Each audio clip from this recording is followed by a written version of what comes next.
What is up, everyone? Welcome to Rock Talk. This is Russell from Rock Immortal, and the guests have changed. Initially, we announced that we would have Conan from Exmortus, but it kind of grew from there, and now we have Conan, Cody, Chase, and Adrian from Exmortus, all of fucking Exmortus, which is awesome.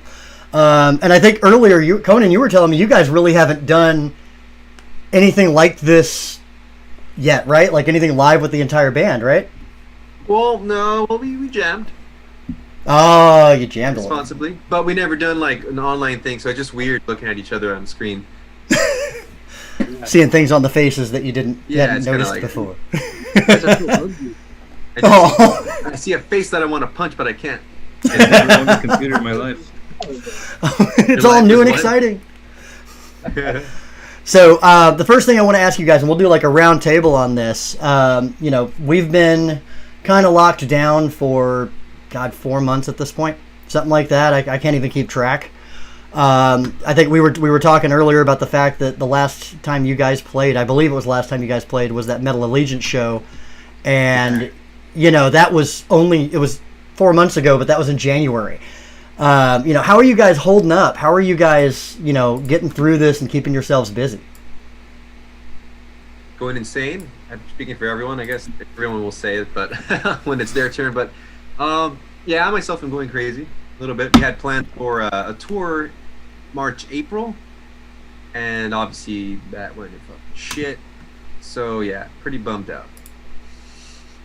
Yeah. What about you, Cody? Just jamming, playing guitar with this guy over here, this Conan guy. We go into the studio a lot, practicing, going through stuff, That's it. Yeah. Keeping me Chase, sane. what about you? Yeah, same crap. No, you're I've not, never. fool. You don't show up to practice.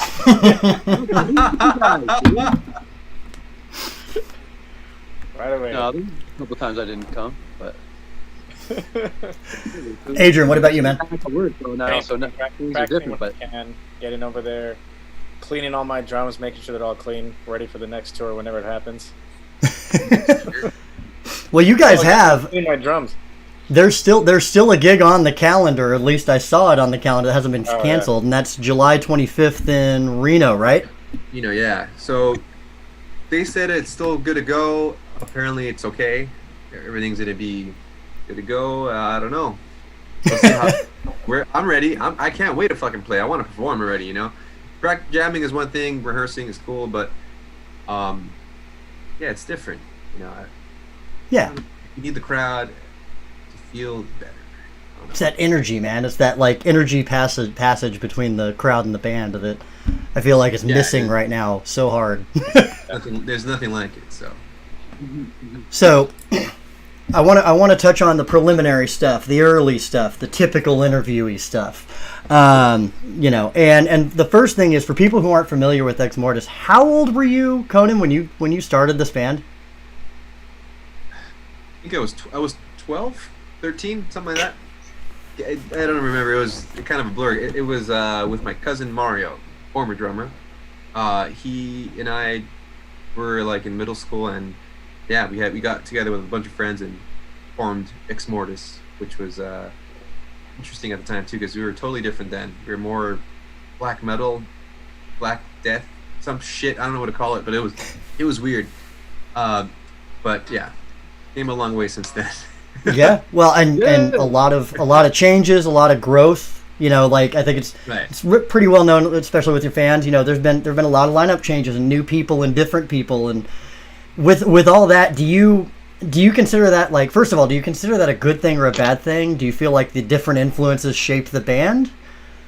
Yes, actually, because how many fucking lineups have we gone through? We can cuss, right? Yeah. Oh, yeah. We're it's the internet, Sorry. man. There's no Sorry. censor. I have to ask because I don't know. I feel at least be polite with that. But Yeah. I think it definitely changes the overall sound, maybe.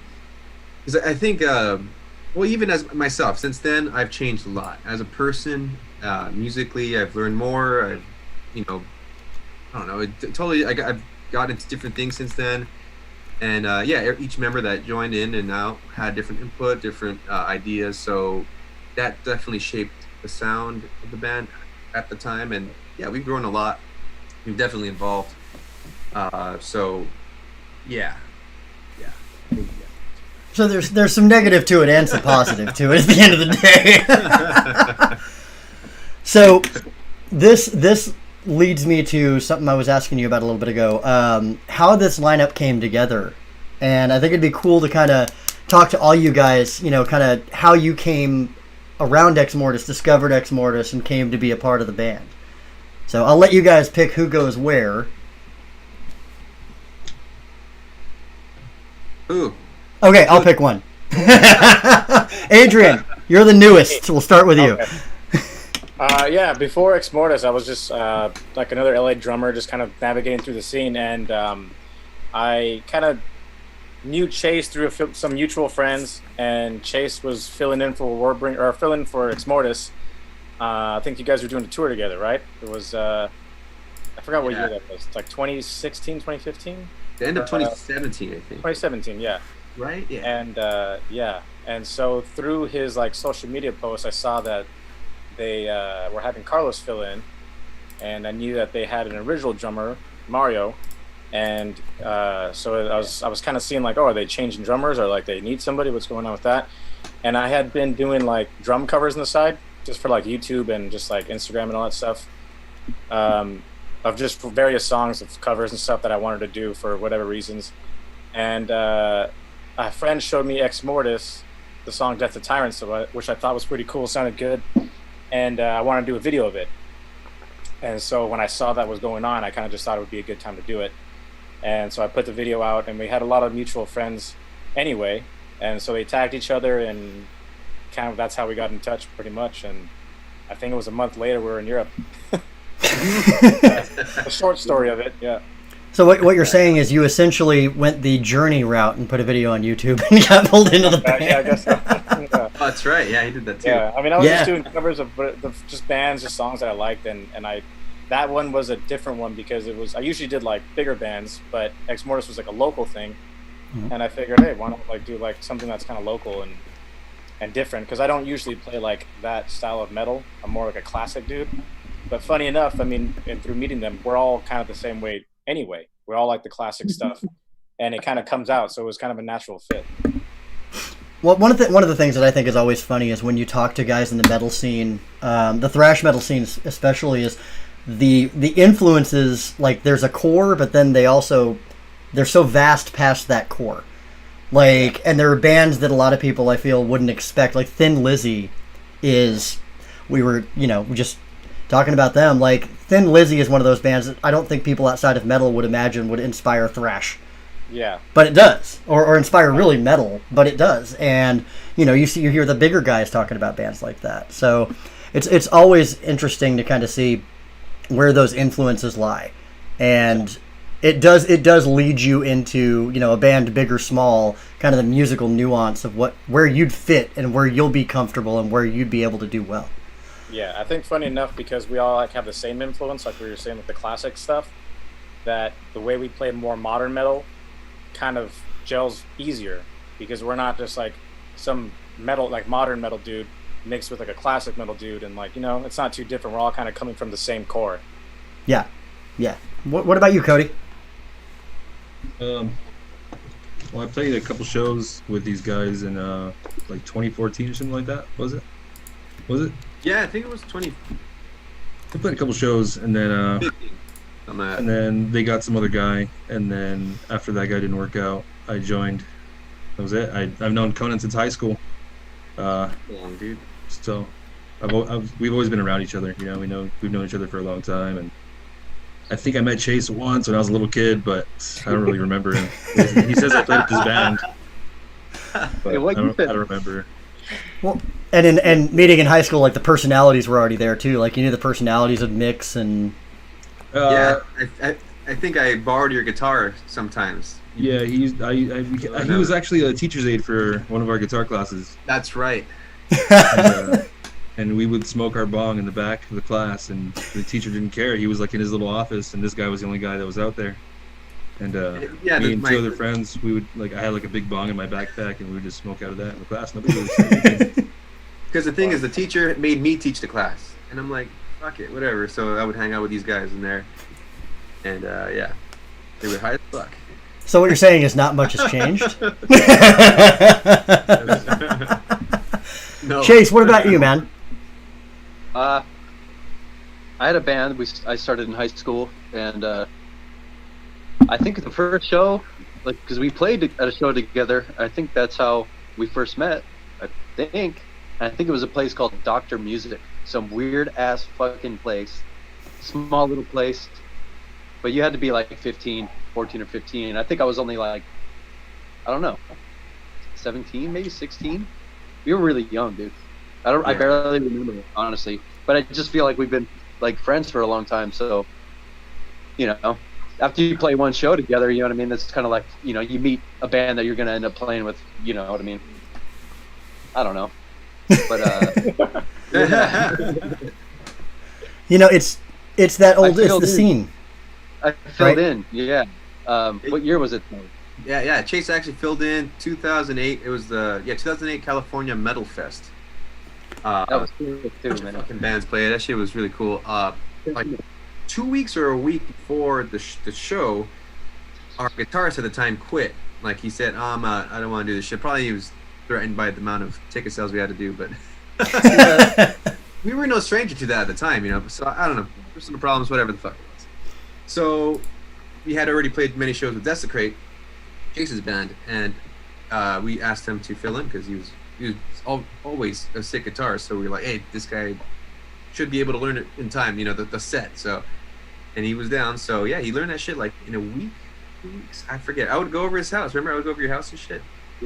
Your dad would pick me up and drive me all the way to Whittier, dude, and it would take like, I don't know, man, an hour and a half. Like 20 miles, dude. It was so brutal. And then and Mario sometimes would drive me back, or your dad would drive me back. That was brutal, dude. But we did that. That was awesome. I mean, one of the coolest things about the scenes in LA and SF, and what sets them apart, I think, from anywhere else in the country. You know, the other places I'm sure have a little bit of that, but the scenes are so intertwined in those two cities and between those two cities that everyone knows everybody.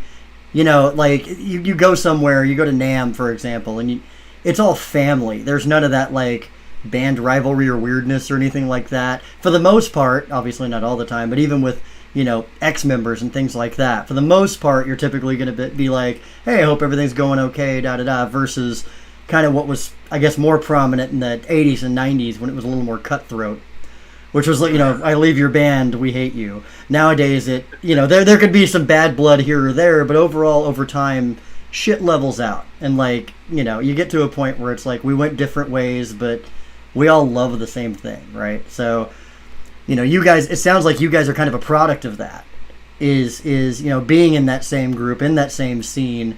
In y'all's case, you've known, I think it's really cool that this lineup, I guess, as a whole, this lineup officially came together last year, right? 2018, So 18? 2018, yeah. beginning of 2018. So it's going to be 2 years? Yeah, about 2 years. 2.5 years. And with that, you guys have known each other for fucking years. That's just cool. That like that you had that personality mesh before, and you already knew each other, so there wasn't much of a we got to get to know the new people as they come into the band. You already kind of know each other. Right. So Chase, I want to ask you. You're also in another band, another decent one. They're pretty good, you know. It's called Warbringer. Decent one. Yeah, they're pretty good. You know, we had John on the very first episode of Rock Talk, actually. So, so you know, we love Warbringer, and I want to ask you, how do you know, it's probably a little easier right now because there's not much going on, but how do you normally manage kind of the, you know, those are two pretty active bands. You know, like Exmortus has been kicking it up as of last year, a lot of touring. Warbringer obviously was kicking some ass last year as well. Like, how do you manage the Gary Holting it, as I call it, like kind of doing the dual thing? Well, I mean, we have the same manager basically. I think Warbringer's doing, you know, changing some stuff up or whatever. I don't know, but he would basically helped me out, and I know he did. You know what I mean? Because he would. I don't know. I mean, we had one overlapping tour once, and I think it was for like 6 days or something like that. But out of like tons of tours already, so I don't know.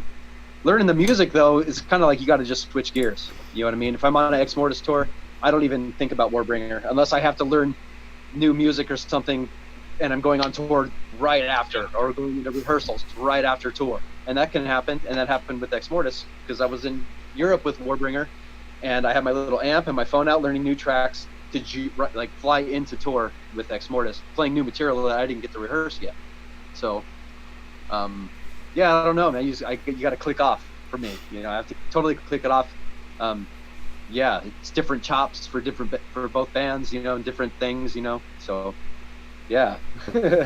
It sounds like a lot, just doing that back and forth. And on the bright side, it means little downtime, right?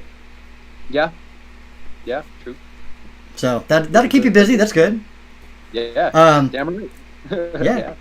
So last year, speaking of last year, that was a big year for Exmortus. That was a big year for you guys. The headlining tour, first of all, and then on top of that, you had the Legions of the Undead release, which is fucking great. And on top of that, then you get this tour with the Grammy-nominated Death Angel, who we love to death. Those guys are friends of ours. How was that? How was it jumping from? I know you guys haven't typically been completely not busy, but this was a year where you guys were just going as a band. Like, how did that feel? Was it good to kind of just dive in like that, or? Yeah, I don't know. I hate the downtime. Like right now, like quarantine fucking sucks, and it's weird right now. Like last year was pretty good because in spring we had, was that Venom? Yeah, Venom Inc. Yeah, so we did that run, and we were already having ideas to record right after that. So after that tour, pretty much just went straight to the studio to record Legions of the Undead, and after that we did the Legion tour, and then I guess we had to break right then, I guess because of the Warbringer Enforcer tour. So I mean, we didn't have anything booked anyway, so Exmortus took a break during that time. I filled in for bass for Warbringer. That worked out, I guess. And then right after that, pretty much got ready for the Death Angel tour. So it was just constant activity, and I like that. It's better. I don't know. It's great to me. Sometimes it may seem to go by fast, but I don't know. It's that's the way I want to live my life, and I'm very miserable right now, as you can tell.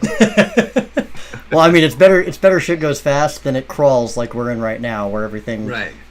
6 months ago feels like 2 years ago. Right. No, but that's the goal. We want to keep it that way. Once everything starts kicking up again, you definitely want to get that machine rolling, constantly like that. Yeah, and during that Death Angel tour, you guys had an incident, pretty impressively terrible incident, involving your van. What happened there? I was sleeping. what happened, Conan? I'm just gonna open that up. It's your turn to talk. Fuck you. Well, What happened, Adrian? Tell him. How did it start? The short story. I think they know the short story, I guess, already, right? Yeah. What happened? How did the whole thing start? The journey. Oh, God, I don't know. Well, let's see. It was from Edmonton, or it was to Edmonton from Vancouver. No. It was the other way around. Like we had just played 3 shows with Death Angel, just 3 or 4, something like that. We were in Vancouver, and The first day of the Canada run, right? right, First day. yeah. So we did that one night in Vancouver, and then that night we had what was it, 14-hour drive? 12-hour drive? It said 12 hours, but in reality, it would have been And we were already going to be late. We left at 1, 2 in the morning. So we were already going to be late to sound check the next day, even if we continued to drive constantly. And coming out of the city wasn't too bad. It was normal, but then it started to get really snowy and just started to like build and build and build. And then I think Cody was driving first, and then I took over for a little bit. And then once it got too crazy, Conan had like the most experience in the snow, so then he took over. Fuck you. He's like, "Hey, let me get this." You know? I was like, "All right, yeah, fuck that." So we parked, and then we switched. And this was like probably what, 3 in the morning, 2 in the morning. It was No. It was like almost 4 or 5 in the morning. maybe 4. Yeah, and everyone passed out. Everyone's fucking tired as I hell. was tired as shit. And then as soon as you hit the road, like what, within half an hour, we got a flat. Yeah, we got a flat, and that took a while. The town wasn't so far away. It was Merritt. I'm gonna remember that for the rest of my fucking life. And the tow truck came and helped us out, and then. But it was like foggy as hell, right? That was actually even dangerous just getting the flat fixed, because it was like you couldn't even see like 10 feet in front of you. It was there wasn't a proper shoulder, so it was pretty it was dangerous. kind of scary just even getting the flat fixed because you couldn't see anything. And then And then we got that fixed, and then we kept going, and it was probably another 15 minutes, another half hour after we got the flat fixed. Well, it took a while because he had to go back to do something. He said he didn't think it was going to be like that, or I forgot what the fuck it was, but he went back and forth. And then, so after everything was done, the sun was starting to come up. Yeah. And so I drove, and the sun was out. Everything was like melting because we started to slide, and I was like, oh shit, cool, fun. You know, it's happened many times before. Like you're not supposed to brake. You know, and go with it, steer with it, and couldn't catch any friction. So it was like, okay. This is it. Here it comes. So I think I yelled something. I was like, "Hey, brace yourself," or some shit, you know, because You almost took my life. I fucking died. Everyone was knocked out. So it started sliding. I felt the slide, and everybody kind of woke up in their seats. And then There was glass all over us. I thought a car hit us. I thought that we stopped hard, like Conan like stopped because he saw something, or I don't know. And I thought a car hit us, but it was actually our own trailer that swung around. Yeah. The side of the car and like broke the glass and like everything. And that sent us like into a spin into the rail, the concrete rail, whatever. Yeah. And we ended up on that like a teeter totter.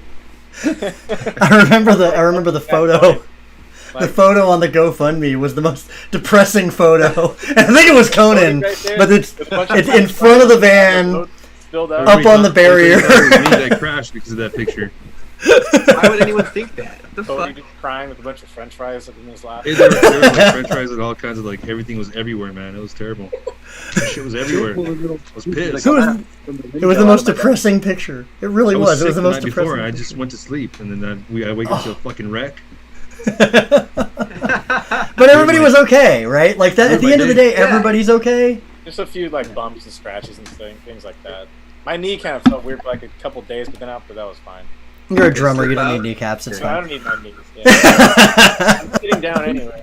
Didn't like all of us have like a scab or something on our ankle or something? We all had a cut on our knees, right? We all hit the knee, like the seat in front of us. Yeah. That was our Exmortus surviving the Yeah. Yeah, because You got it. when it happened, I don't know. I was like, "Fuck!" I thought we were going to flip over because So did I. the trailer hit us.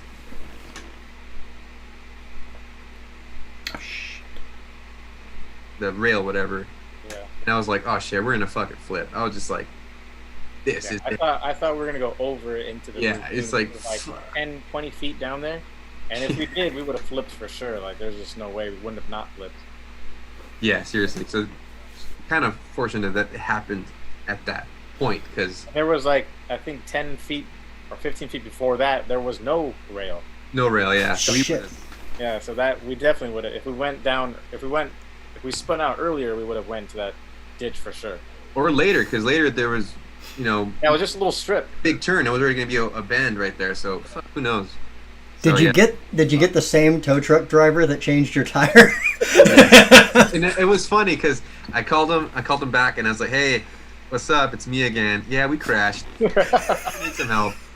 We need you to tow us back I to was town. I was asking that in jest. I can't believe you actually did. Apparently, I guess they had it all along that highway. That's like the one tow truck driver in Merritt. You know what? I think they might have been. There's probably one more, but that was like the nearest one, like there. So it's a very small town. Very small town. It probably was the only one. Well, and you guys right after that, you guys got on GoFundMe, and people fucking they jumped. Like they jumped to help you guys out. Dude, I thought we were gonna stay there for a while till we could, find a way back, or just go home somehow, because we're thinking about, okay, let's get a U-Haul. Fortunately, there was a U-Haul put there. Stars aligned for that. But yeah, we were thinking, we can just go back home. Fuck it, cancel the tour. We'll find a way to get all the gear back. And no, we raised enough money like within 2 days. Like we're like, what the fuck? So we were like, okay, we could totally finish the tour. Like let's fucking do it. So yeah, we were fucking fortunate, man. We have the best fans. And Yeah. not fans. I think a lot more people just contributed to that. Everyone from the scene. So yeah, man. Yeah, I mean I think it was your fans for sure, and then like the Death Angel fans, and I think the other band on that tour, that bill, was Hellfire, right? Right, yeah. So Hellfire's fans, like from what I saw here, I saw people who were just like the Death Angel family going, no, these guys are on tour with DA, we got to help them out, and that GoFundMe broke 18,000 if I remember right. Like Yeah. that was such a cool like metal family moment, man. Like when everybody just dude. gets together. Fuck yeah, man. So this past January, on to less dangerous topics. This past January, you guys played what I think has got to be a sick fucking gig, which was the Metal Allegiance show. And speaking of which, one individual who was there, happy birthday to Mr. Chuck Billy. It is ironically his birthday. But you guys played that gig like, I know a lot of those guys, and in the scene, we all kind of know a lot of the guys that are in that group and that are in our community, but how cool is it to play for kind of what is really one of the best, if not the best, metal supergroup? Like Metal Allegiance, to me anyway, is, in terms of heavy metal, the best supergroup there is. And then you've got, Mike Portnoy's on there as well, and guys like that are just outstanding. What's it like to open up for them and then be around them when they're getting ready to play? For me, it's like, I don't know, it's weird. It's like a dream. I don't know, like, I guess you could say dream come true, but like, it's so weird. Like, wow, it's just surreal to me. Like, this is thing right now, These are our fucking heroes, and we're just like hanging out like nothing, and then we're gonna open up for them. I don't know. It's just really crazy for me. I guess I don't process it till like way later in life. Things I'm like, wow, I can't believe I fucking did that, But yeah, like at the time I was just shit. Can't believe this shit. Can't believe this is happening right now. I'm just stoked, I'm just stoked. I guess maybe the adrenaline is making me like kind of numb to that. But yeah, I'm really, really proud of that. Just really cool experience, man. Really cool. What about you guys? The quiet bunch over here making poor Conan do all the talking. I'm used to it. So. The thing is that those dudes on either side of the stage were standing right next to our cabs. You know what I mean? So it's like, you hit a sick harmonic and you land that fucking solo and you're just wailing, because that show, dude, I was so comfortable, man. I had a blast, and it was just like, oh, dude, it was great. You know what I mean? So, I don't know. You're like in the pocket, you know what I mean? And all those motherfuckers heard us play. Well, it's great, dude. That was like what? That was like a month after the Death Angel tour, like 3 weeks. Yep. So we just came off a tour, so we were pretty tight from the tour. Right. And, Yeah. It's true. I don't even think we practiced between then, right? Yeah. On tour. I don't think we And, did once. So I think we all felt pretty comfortable, like in terms of like us being on stage, and so that helped with like, seeing like all the other dudes around us. Like, it felt inspiring, but it was cool. So what about you, Cody? It was sick. I had a fun time. Like you said, it's kind of surreal. To see all these people just there. Getting stoned, having some beers and chilling. Taking it easy. A lot of adrenaline. But we just got off a tour, so we were comfortable. It was fun. We had a lot of fun. Nice. So, I've got one question that just popped up, and I think it's a good segue into what I was going to bring up next. Lovely individual by the name of Don has asked, what currently active musicians are each of you guys inspired by right now? So, we can always look back at the historical, look back at, the people that we really, really, I don't want to say idolize, but really, really, want to take after and take a lot of influence from. But currently active, what would you guys say, or who would you say inspires you the most? Cody, you first. Currently active. I don't know, man.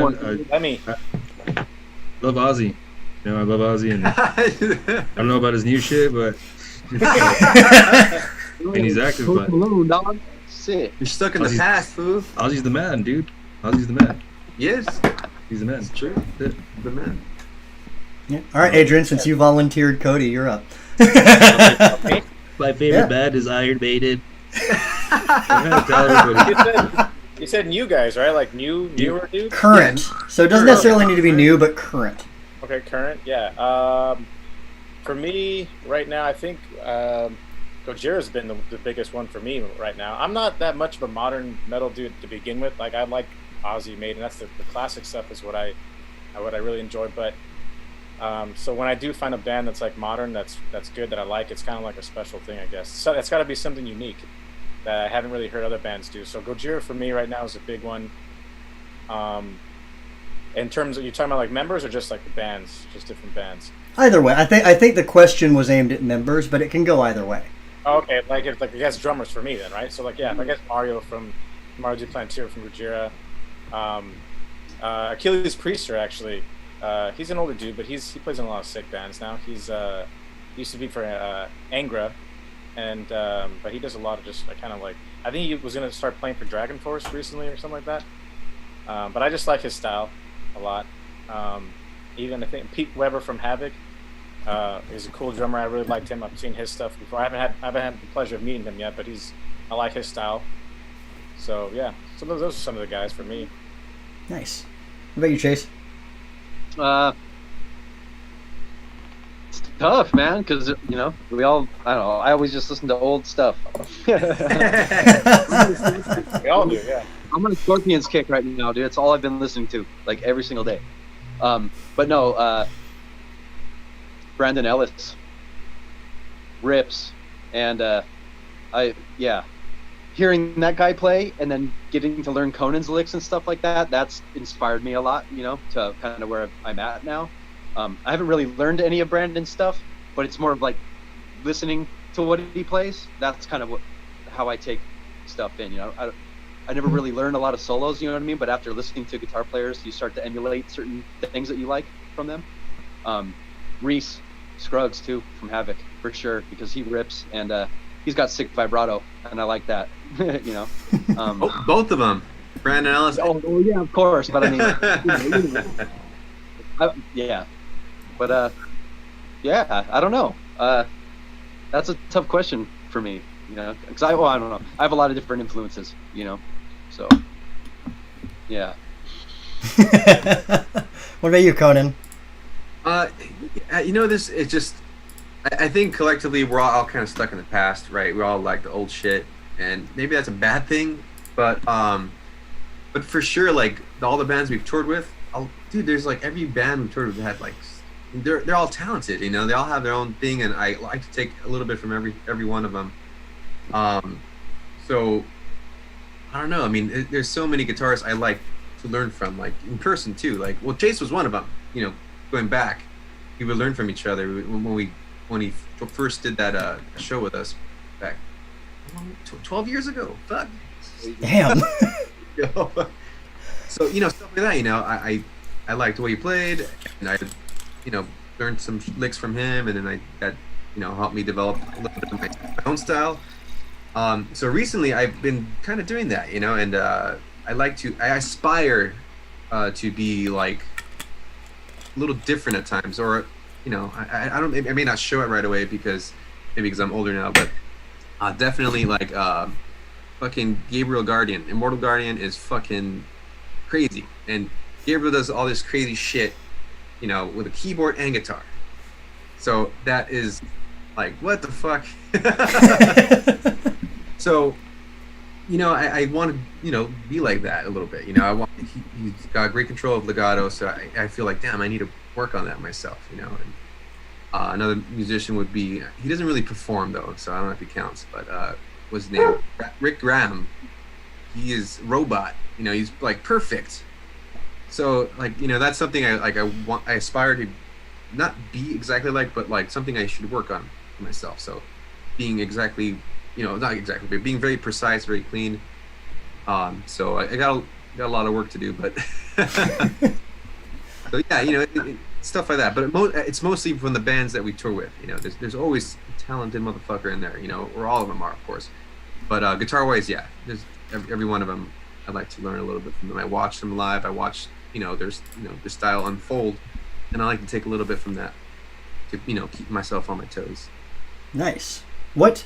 So I'm going to start rapid firing a little bit because I've got a lot that I want to get through, and we do have a time frame.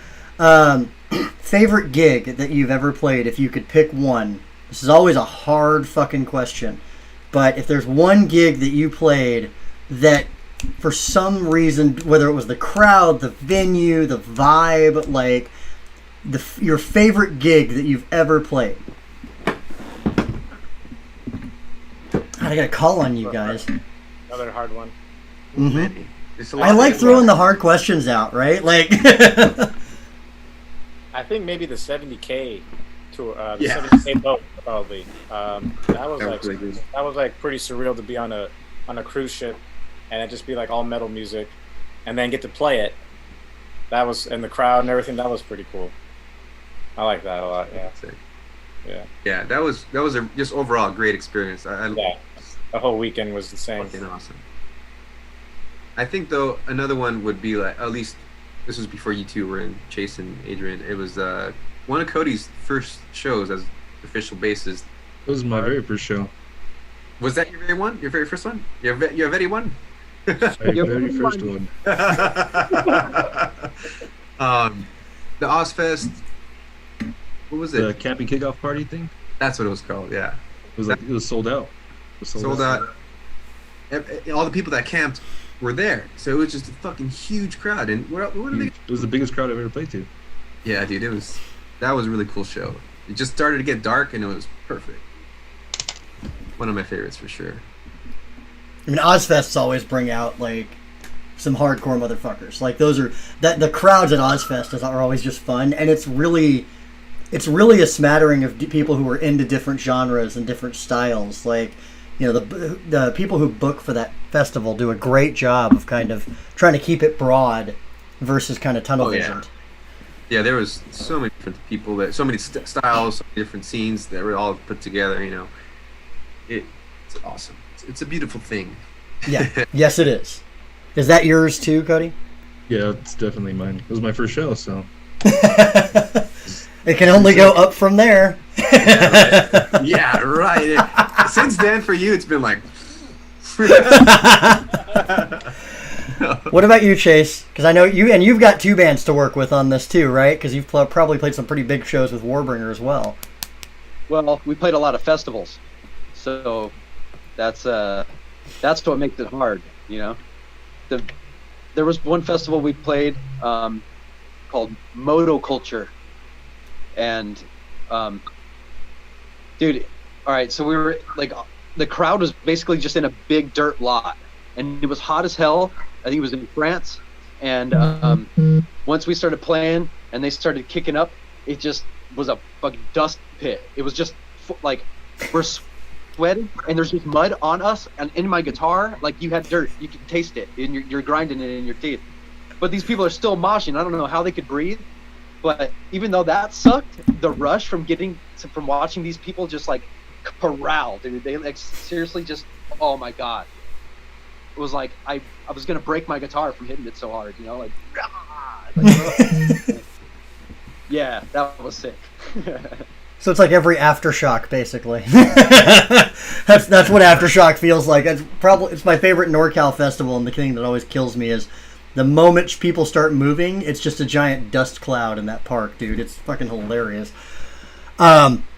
So on that note, I'm going to take a look here. I've got Eugene. I'm not going to try to pronounce last names because I usually fuck them up.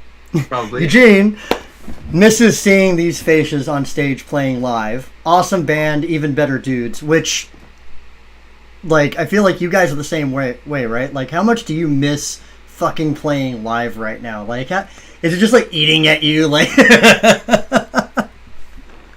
Sucks. I want to play badly. it's definitely it's so fucking odd. Like, it's so awkward to not have shows. Huh? Yeah. It's like holding your breath for a long time. That's what it feels like. We're just constantly holding our breath. Are you guys writing? Are you guys creating? Do you have new music coming that you think will probably come out of this a little more quickly than it might have otherwise? I know, right? Well, yeah, we have a lot of material. Just need to finalize everything, but yeah, definitely writing a lot of shit. Cody wrote something yesterday. I'm writing most of the songs in the new album, so it sounds a little different. No, you're not.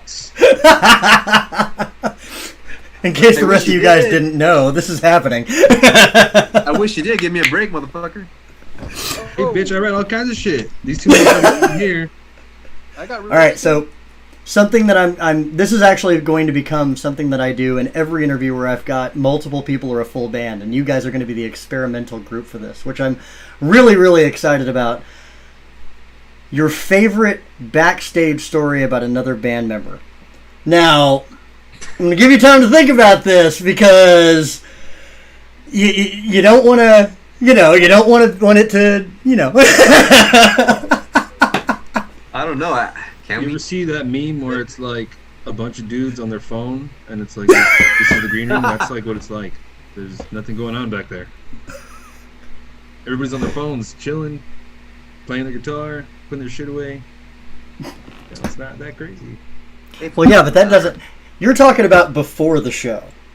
Yeah, I guess you're right. After... Yeah. It's been a while.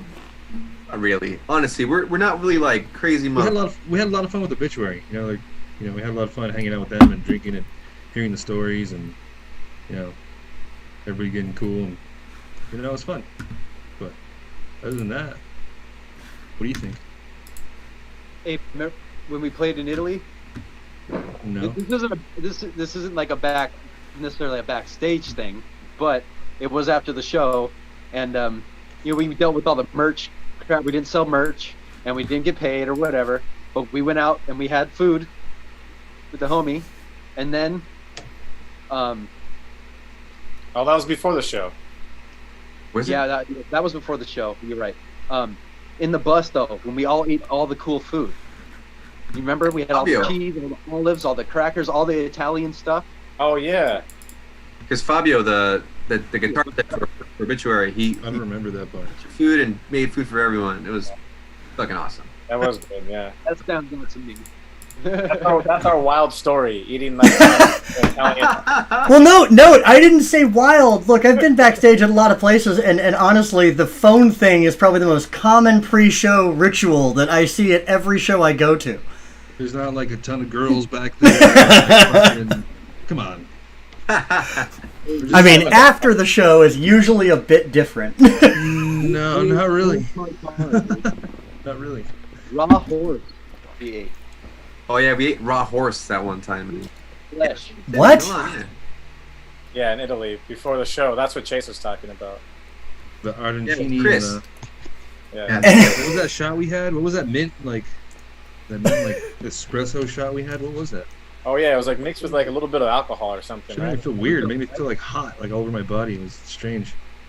It was the black liquor. It was good. Do you remember? So how was the horse? I don't remember the I have name, to but ask. Yeah, I remember that. Fuck. That was a good shot. I woke the fuck up.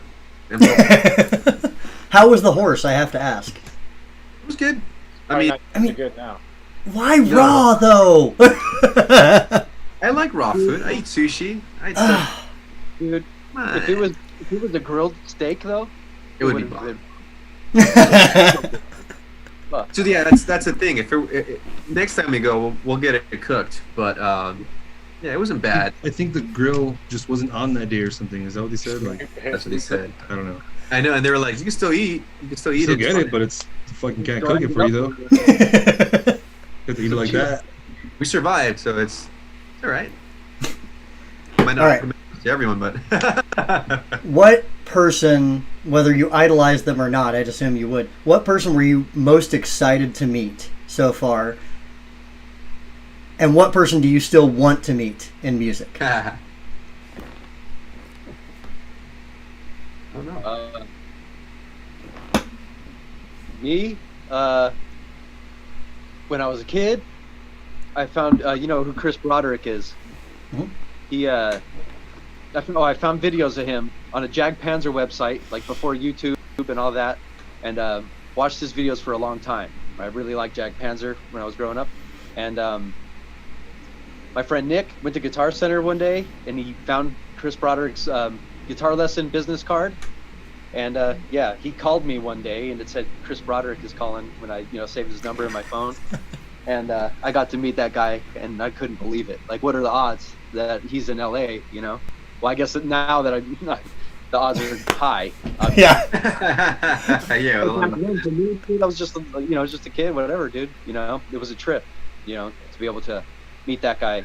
And yeah, man, just an amazing shredder. I get to watch him play. I don't know. It was really sick. Yeah. Who have you not met yet, Chase, that you do really want to meet at some point? Russell Allen from Symphony X. And you haven't gotten the chance yet? I want to write a song and have him sing on it. That would be like life goals right there for me. Life goal. That would Sure. be Jesus. All right, Conan, what about you, man? I think it's with a lot of bands, but I was really excited to meet Abbott. When we did that, because I had already known he's a character in the flesh, and I wanted to see if I could even talk to him because he's kind of everywhere, And yeah, it was pretty funny. He's a funny guy. He's really very interesting, to say the least. So yeah, I was really excited and was not disappointed. It was a great tour. Yeah, funny guy. He would take me to his bus. He's like, "Hey, come on, let's go. Let's hang out." And he would force me to listen to his Motorhead cover band, and it sounds amazing. Awesome. But he would like rock out to that shit. He was under the planet probably, but yeah, it was it was fun. What about somebody you haven't met yet? Haven't met yet. I don't know, man. We played with Yngwie and we didn't get to fucking meet him. I want to meet that motherfucker. That's a missed opportunity right there. I want to meet Yngwie once. I don't care if he's gonna be an asshole to me. I want to meet him. I love his shit. I love his 80s stuff, Why didn't you let us meet him? Well, because fucking his crew's... maybe I shouldn't talk shit, but his crew were a bunch of fucking assholes, so... I didn't fucking meet him. I mean, look, at the end of the day, I think we know that 75% of the people that we meet are probably going to be cool. 25%, for whatever reason, they could be having a shit day. They may not be. Yeah. And then you also have the people that at a certain level are paid to be the asshole so they don't have to be. Right. We know handlers are there and they exist and they're a thing. It sucks, but in fact, you need to, if you haven't heard it yet, I'm going to send this to you later and I'll probably share it up on my side as well. You need to hear the Will Carroll Yngwie story if you haven't already, because it's fucking hilarious. Yes, I think I've heard of it. He told us. Yeah. Going to the guitar clinic. Yeah. Can you play a chord or something? Yeah, can you show me a chord? And then he got kicked out. He's just like, out. I think we were at in the city that it happened. I think that's when he told us, right? Yeah, I think that's what it was. I would say that was. Yeah, me too. I don't remember. Yeah, I remember that night. And then somebody animated it And there's an animated version of it online, and it's fucking great. Yeah. I think he's got another one too with one of the members of Immortal. About him like getting off stage, going to an elevator, and getting on the elevator, and he's fucking sweaty because he just played, and this dude in there being like, "Dude, you should get off the elevator," and trying to push him off. Which Will's not a small dude. Like, so he tries to push him and basically ends up going backwards, and his handler's like. Says something in the local language. He's like, Death Angel. So Will thinks he was saying like, this is the drummer for Death Angel, and the dude was like just scowling because he was mad that Will was on the elevator all sweaty, and Will just smiled at him the entire time as they were on it. So there's another animated version of that, and I'll post both these up later. So what about you guys? Same question. Who were you most excited to meet? That's a hard one. I mean, I don't think. We bumped into him. We weren't like planning on even seeing him, but Zakk Wylde on the Obituary tour. Yes. We actually bumped into him on the way to Europe in LAX, and then we were right in the line, like right behind him, I think. But we didn't say hi then. And then like at the very end of the tour, we were scared. And then at the very end of the tour. We weren't playing a festival. Obituary was playing a festival in like Belgium, I think, and he was there, and Black Label Society was playing, and then that time we were all like eating. It was the Netherlands. It was Passpop, remember? Yeah. And Chase was sick. And we bumped into him again, and then we actually we got to talk to him for a little bit, and it was cool. That was really cool to like just bump into him like that. Who do you still want to meet, Adrian? What's that? Who do you still want to meet? Oh. I don't know. It's so hard. There's so many good musicians that I definitely. Your holy grail. I feel like everybody does have a holy grail, whether they'll talk about it or not. Everybody has that one person. I guess it's kind of cliche, but I guess for me, it'd be Iron Maiden. The guys from Iron Maiden, they're my favorite band. So like meeting them would be cool. Just because you like listen to the songs for so many years and the interviews and stuff, you feel like you know them a little bit already, Yep. And then to actually meet them to see what they're really like would be pretty cool. Yeah. Cody? I think the same thing, like the Zakk Wylde thing. That was pretty cool. And then meeting the guys in Obituary and then becoming friends with them. That was like, it's pretty cool to me because. Hey, cool. Get your own answer.